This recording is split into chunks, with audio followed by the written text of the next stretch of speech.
despliegue de tus alas cuando encuentras una presa o un bocado fácil.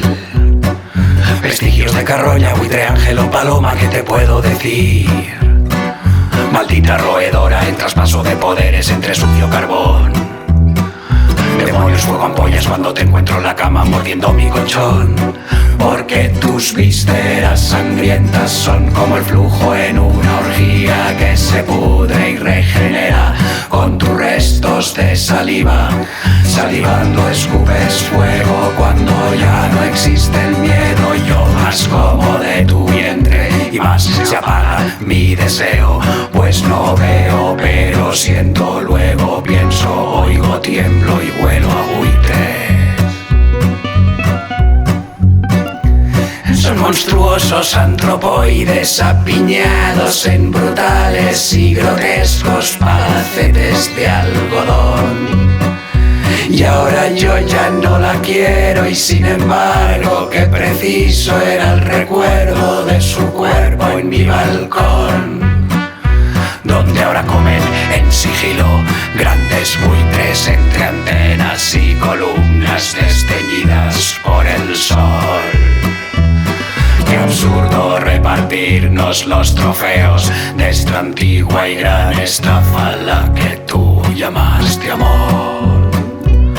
Los retratos que envejecen manifiestan mis pecados y cargan con la vergüenza y el dolor. Qué absurdo repartirnos los trofeos de esta antigua y gran estafa a la que tú llamaste amor.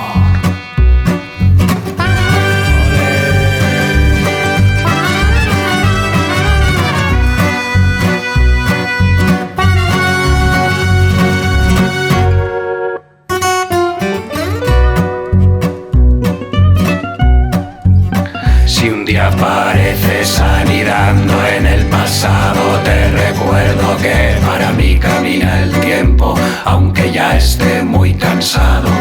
Que si tiro anclas al agua quedo firme en un estado y veo que otros barcos flotan, crecen, vuelan y cabalgan.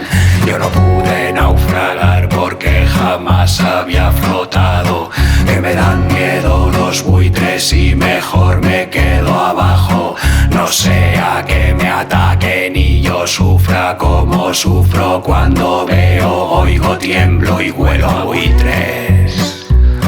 Los retratos que envejecen manifiestan mis pecados y cargan con la vergüenza y el dolor. Qué absurdo repartirnos los trofeos de esta antigua y gran estafa a la que tú llamaste amor. A la que tú llamaste amor.